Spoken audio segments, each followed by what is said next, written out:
राम अवतार अकेडमी में आप लोगों का स्वागत है। पिछला टॉपिक जो हमने किया था वो था हमारा चार्ज। अब चार्ज के आगे हम पढ़ेंगे आज थोड़ा सा।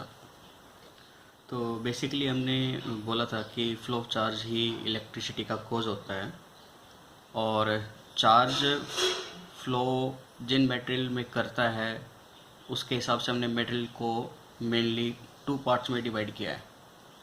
तो कंडक्टर एंड इंसुलेटर्स के बारे में हम देख लेते हैं। Conductors and insulators. ठीक है दोस्तों। तो कंडक्टर्स की अगर हम बात करते हैं तो कंडक्टर्स में चार्ज का फ्लो बहुत ही ईजिली होता है, यानी ऐसे मटेरियल जिसमें से चार्ज कंडक्शन ईजिली हो जाता है, ऐसे मटेरियल को हम कंडक्टर बोलते हैं। तो बेसिकली अगर इसकी डेफिनेशन देखें तो हम बोलेंगे कि कंडक्टर्स आर दो सब्सटेंसेस या these are those substances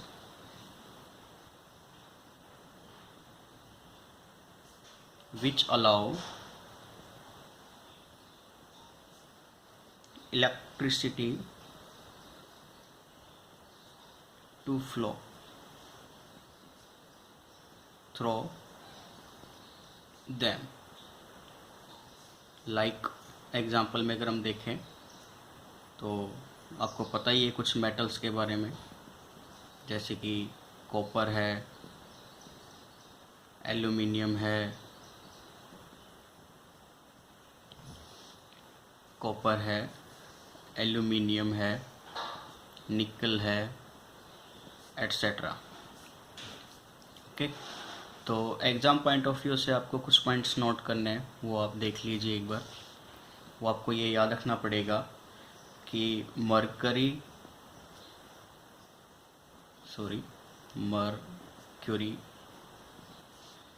human and animal bodies also behaves as a good conductor। तो एग्ज़ाम में कई बार पूछा जा चुका है कि मरकरी, ह्यूमंस और एनिमल्स बॉडीज़ क्या कंडक्टर्स में काउंट होती है, तो आपको याद रखना है क्योंकि ये काफ़ी कंफ्यूजिंग मटेरियल में आ जाता है, तो आप लोगों को ये नोट कर लेना है। और दूसरा साथ में आपको एक चीज़ याद रखनी है, ये नहीं कि सर आप वीडियो देख रहे हो, वीडियो देखने के बाद आपको बुक भी प्रेफर करनी है, कोई अच्छी सी बुक प्रिपेयर कीजिए। मेरे हिसाब से एनसीईआरटी की बुक जो अवेलेबल होती है मार्केट में वो सबसे बेस्ट होती है। साथ ही दूसरा आपको जो याद रखने वाली चीज़ ये कि जब मैं बोल रहा हूँ तो आपको साथ साथ उसको भी गौर से सुनना होगा। ठीक है, तो अब हम इंसुलेटर्स के बारे में देखते हैं। इंसुलेटर्स के बारे में नॉर्मली आपको पता भी चल गया होगा, ऐसे मेटेरियल जिनमें से ऐसे चार्ज का फ्लो नहीं होता है, ऐसे एलिमेंट्स को हम इंसुलेटर्स में काउंट करते हैं। तो इनके बारे में हम लिखेंगे तो बोलेंगे इंसुलेटर्स आर दोज या these are those substances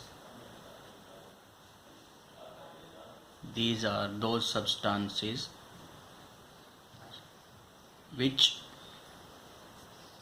do not allow electricity to flow through them। ठीक है, एग्जाम्पल में अगर हम बात करें तो आपको पता ही है जितने भी नॉन मेटल्स होते हैं वो सब इंसुलेटर्स में काउंट होंगे। ठीक है, एक्सेप्ट कुछ एक्सेप्शनल केस है आपके, जैसे ग्रेफाइट है, कार्बन का और होता है, ये कंडक्टर में काउंट होता है दोस्तों, ये याद रखना है आपको। ये सब हम डिटेल में पढ़ेंगे बाद में, कार्बोनेट्स कंपाउंड केमिस्ट्री का जो टॉपिक आएगा। तो इंसुलेटर्स वो एलिमेंट्स हो जाएंगे जिनमें से चार्ज का फ्लो इजीली नहीं होता है, उसको हम इंसुलेटर्स बोलेंगे। और कंडक्टर जिनमें से चार्ज का फ्लो इजीली हो जाए उनको कंडक्टर बोलते हैं। और कंडक्टर और इंसुलेटर्स के बीच में एक न्यू मटेरियल, जैसे कि आपने प्रेडिक्टेबल में देखा होगा, 7 सेमीकंडक्टर डिवाइसेस। तो सेमीकंडक्टर्स के बारे में आपको पढ़ना नहीं है, आपके एग्ज़ाम पॉइंट ऑफ व्यू से कोई इम्पोर्टेंस नहीं रखता है। बस आपको ये याद रखना है कि प्रॉपर्टी इनके मेटल और नॉन मेटल के बीच में होती है।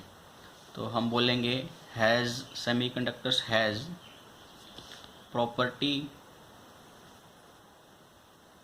like both like conductor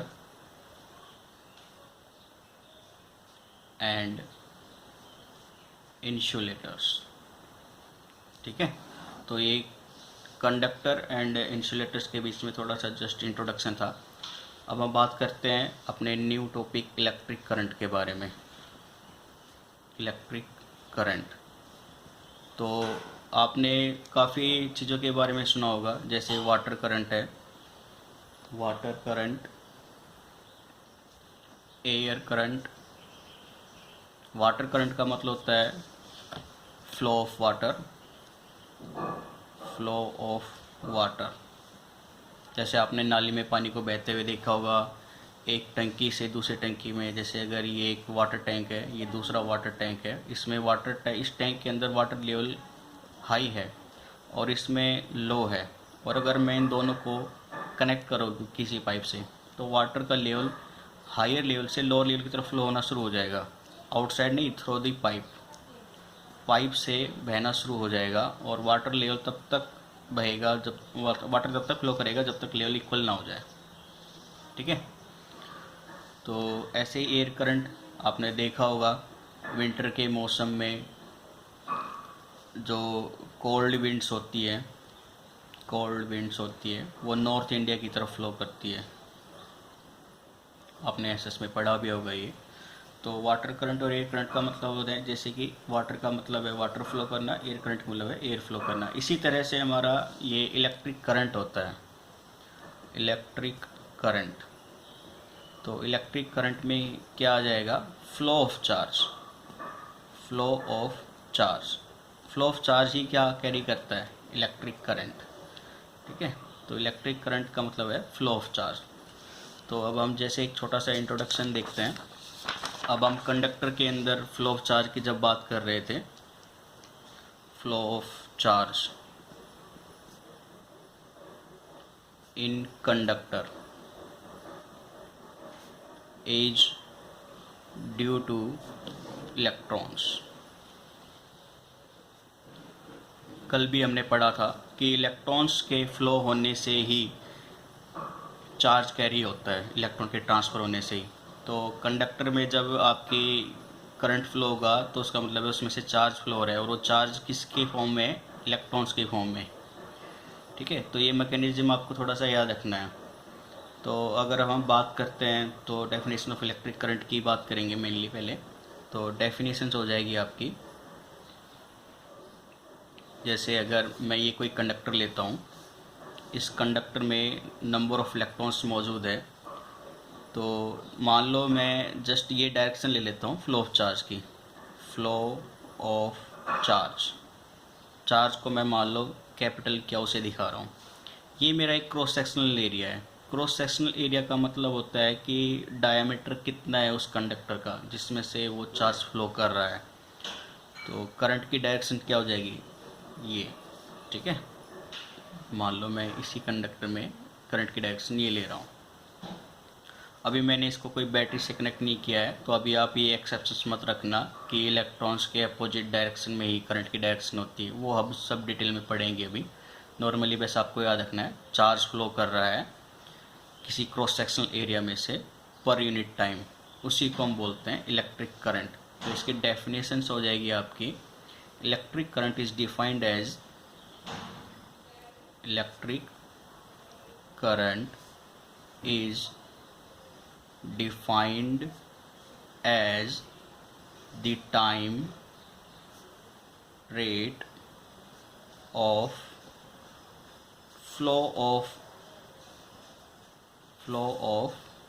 electric charge। ठीक है दोस्तों, अगर हम करंट की बात करते हैं तो करंट की जो नोटेशन होती है वो आई से होती है। तो नोटेशन या सिंबल फॉर इलेक्ट्रिक करंट, तो ये कैपिटल आई से दिखाते हैं। तो इनको याद रखना है आपको, नोटेशंस आपको याद होनी चाहिए हर चीज़ की। तो अगर करंट की बात करें तो क्या हो जाएगा, charge flow. Number of charge flow, कितने चार्ज फ्लो कर रहे हैं, उसको हम कैपिटल क्या से दिखा रहे थे, पर यूनिट टाइम में। टाइम को हम टी से दिखाते हैं। ठीक है, टाइम की SI यूनिट आपको पता ही है, सेकंड होती है। SI यूनिट इसकी टाइम की सेकंड में लेते हैं हम, और चार्ज की कलम ने पढ़ाई था, SI यूनिट इसकी कूलम लेते हैं। ठीक है, तो यहाँ से करंट की SI यूनिट क्या हो जाएगी, SI यूनिट ऑफ करंट हो जाएगी कूलम पर सेकंड। लेकिन बेसिकली मैं कूलम पर सेकंड ना लिख के इसके ही अप्रोक्स में, मतलब इसके इक्विवेलेंट में एक यूनिट लिखता हूँ जिसको मैं एम्पियर बोलता हूँ। तो यानी 1 एम्पियर, 1 एम्पियर किसके बराबर हो जाएगा, 1 coulomb charge divided by 1 second, means coulomb per second के। तो 1 एम्पियर का मतलब होता है कूलम पर सेकेंड। ये आपको पॉइंट नोट होने चाहिए। तो आपको 1 एम्पियर की डेफिनेशंस पूछ लेते हैं एग्जाम में कभी कभी, तो डेफिनेशन मैं यहाँ पे लिख देता हूँ। 1 ampere electric current, 1 ampere electric current is constituted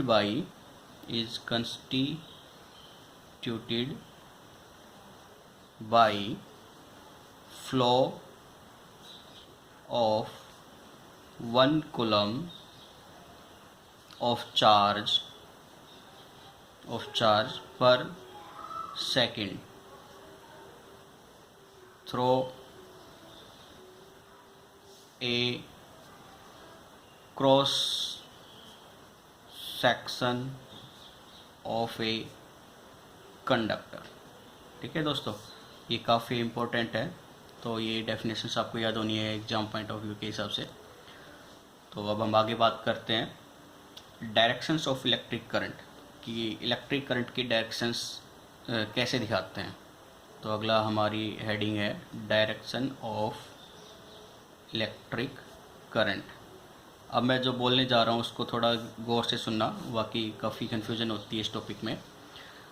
जैसे जब इलेक्ट्रिसिटी का मैकेनिज़्म आया था तो उससे उस समय पर इलेक्ट्रॉन्स की डिस्कवरी नहीं हुई थी, मतलब हमें इलेक्ट्रॉन्स के बारे में इतनी नॉलेज नहीं थी, बेसिक आइडिया कुछ नहीं था। उस समय हम सिर्फ प्रोटॉन्स के बारे में ही जानते थे। तो साइंटिस्ट लोगों का यही मानना था कि flow of positive charge is called conventional current. यानी अगर मैं मैकेनिज्म को लूँ, जैसे ये आपका कंडक्टर है, ठीक है बच्चों, इस कंडक्टर को मैंने किसी सेल से कनेक्ट कर दिया, positive terminal negative terminal. Cell मतलब जैसे आपके घरों में बैटरी होती है, वो काफ़ी सेलों से जुड़कर बनी होती है, इन्वर्टर वाली, या नॉर्मली एक सेल होगी तो टीवी का रिमोट वाला देखना, उस पर कुछ टर्मिनल्स होते हैं ऐसे पॉजिटिव और नेगेटिव, और उसको अगर आप किसी कॉपर से कनेक्ट कर दो तो पॉजिटिव टर्मिनल जिस साइड से कनेक्ट है, नेगेटिव टर्मिनल जिस साइड से कनेक्टेड है। तो कंडक्टर्स के अगर छोटे से पार्ट करोगे तो एटम आएगा, उसमें प्रोटॉन इलेक्ट्रॉन न्यूट्रॉन, नॉर्मली हम कल पढ़ चुके थे उसके बारे में। तो जब तक इलेक्ट्रिसिटी मैकेनिज्म आया था उस समय इलेक्ट्रॉन्स की डिस्कवरी ना होने की वजह से साइंटिस्ट लोगों का मानना था कि flow of positive charge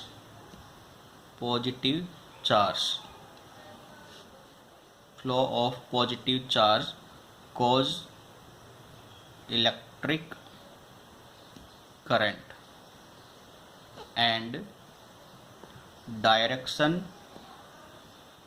of these positive charge is direction of conventional current. यानी आपने बुक में कन्वेंशनल करंट के बारे में पढ़ा होगा, तो ये कन्वेंशनल करंट वो करंट है जो पॉजिटिव चार्ज के रेस की वजह से हो रहा है। और पॉजिटिव चार्ज, जैसे अगर प्रोटॉन है तो उसके ऊपर भी पॉजिटिव चार्ज होता है, तो पॉजिटिव चार्ज नेगेटिव प्लेट की तरफ अट्रैक्ट होगा, तो वो डायरेक्शंस कुछ इस तरह से होगी। यही डायरेक्शन है करंट की, जिसको हम बोलते हैं कन्वेंशनल करंट। तो मैं करंट ना लिख के लिखूँगा कन्वेंशनल करंट। ठीक है, तो अब हम बात करते हैं करंट की। तो जैसे इलेक्ट्रॉन की डिस्कवरी हुई तो ये थ्योरी कुछ चेंज हो गई। फिर इसको कन्वेंशनल करंट ना बोलकर सिंपली करंट बोला गया। तो करंट बेसिकली क्या होता है कि इलेक्ट्रॉन्स जिस साइड में डायरेक्शन में फ़्लो करेंगे, इलेक्ट्रिक करंट उसके अपोजिट डायरेक्शन में फ़्लो करेगा। तो जैसे मैं फिर एक एग्जांपल लेता हूँ, ये एक कंडक्टर है, इसमें इलेक्ट्रॉन्स की संख्या मिलियंस में होती है। तो अभी ये इलेक्ट्रॉन्स रैंडमली मूव कर रहे हैं अपोजिट डायरेक्शन में, तो रिजल्टेंट फ्लो ऑफ चार्ज क्या हो जाएगा, जीरो, क्योंकि एक दूसरे को एनर्जी को कैंसिल आउट कर देते हैं। जैसे ही इसमें कंडक्टर को किसी बैटरी से या सेल से कनेक्ट करूं, अब ये कंडक्टर है, इसको मैंने किसी सेल से कनेक्ट करा दिया, सेल्स के टर्मिनल हैं पॉजिटिव और नेगेटिव। अब इसमें जो इलेक्ट्रॉन्स है वो एक स्पेसिफाइड डायरेक्शंस में, क्योंकि ये कोई फोर्स फील करेंगे अभी बैटरी या सेल के प्रेजेंस होने की वजह से, तो इलेक्ट्रॉन्स के ऊपर नेगेटिव चार्ज होता है, इसलिए पॉजिटिव प्लेट की तरफ अट्रैक्ट होना शुरू कर देंगे। और अब जो करंट की डायरेक्शंस होगी वो इस इलेक्ट्रॉन्स के डायरेक्शंस के अपोजिट होगी। इसी को हम बोलते हैं करंट। तो कन्वेंशनल करंट और सिंपल करंट में आपको याद रखना है कि कन्वेंशनल करंट का मतलब है कि जब इलेक्ट्रॉन की डिस्कवरी नहीं हुई थी और इलेक्ट्रिसिटी मैकेनिज्म आया था, तो उस समय हम जो करंट की डायरेक्शन दिखाते थे उसको प्रोटॉन की डायरेक्शन से कंपेयर करते थे कि जिस डायरेक्शन में पॉजिटिव चार्ज कैरियर्स मूव कर रहे हैं उसी डायरेक्शन में करंट फ्लो होगा, उसी को हम बोलते थे कन्वेंशनल करंट। ठीक है दोस्तों। और करंट क्या हो जाएगा कि इलेक्ट्रॉन की डिस्कवरी होने के बाद हमने अपनी थ्योरी में ये लिखा कि जिस डायरेक्शंस में इलेक्ट्रॉन मूव करेंगे उसके अपोजिट डायरेक्शंस में करंट की डायरेक्शन होगी। और मैकेनिज्म आपको ये याद रखना है, ये आपको एग्जाम में पूछा जाता है, flow of mechanisms, charge mechanisms या इलेक्ट्रिसिटी मैकेनिज्म। तो रैंडमली जब कंडक्टर बैटरी या सेल से कनेक्ट नहीं होता है तो इलेक्ट्रॉन्स की डायरेक्शंस एक दूसरे के अपोजिट में रैंडमली होती है, जिससे वो एक दूसरे की एनर्जी को कैंसिल आउट कर देते हैं। तो रिजल्टेंट कोई करंट फ्लो नहीं होता। जैसे आप मार्केट से एक कॉपर की वायर खरीद के लाए तो आप उसको हाथ में टच करते तो कोई करंट फ्लो नहीं होता, ये वो कंडीशन है। और ये वो कंडीशन है जब आपने उस कॉपर वायर को घर में कनेक्ट करके कोई इंस्ट्रूमेंट्स यूज़ कर रहे हो, जैसे लाइटिंग बल्ब है, इस तरह से। ठीक है, तो ये मैकेनिज्म्स आपको याद रखना है, बाकी धीरे धीरे हम और डिटेल में करते चलेंगे आगे आगे। तो ये डायरेक्शंस ऑफ इलेक्ट्रिक करंट वगैरह था। अब हम बात करते हैं कुछ रिलेशंस की। तो अभी हमने पढ़ा कि जो करंट होता है वो होता है charge, flow of charge per unit time. ठीक है दोस्तों, यानी यहाँ से मैं एक रिलेशन निकालूं तो क्या हो, टोटल चार्ज क्या हो जाएगा, करंट इनटू में टाइम टी। ये कोई मेरी फर्स्ट इक्वेशंस हैं। ठीक है, और अभी हमने कहा था कि जो चार्ज होता है वो फ्लो ऑफ इलेक्ट्रॉन्स की वजह से होता है। चार्ज क्या होता है, due to flow of electrons, electrons के फ्लो होने की वजह से ही तो चार्ज क्रिएट होता है। तो आपको पता है किसी भी कंडक्टर या मटेरियल के अंदर एक दो इलेक्ट्रॉन्स तो होते ही नहीं है, नंबर ऑफ थाउजेंड्स इलेक्ट्रॉन्स होते हैं, मिलियंस ऑफ इलेक्ट्रॉन्स भी हो सकते हैं। तो चार्ज को मैंने क्या से दिखाया, इलेक्ट्रॉन्स को मैं सिंबल ई से दिखाता हूँ, और नंबर ऑफ इलेक्ट्रॉन्स मुझे मालूम नहीं है कि कितने मौजूद हैं, तो मैं उसको नॉर्मली एन से दिखा देता हूँ।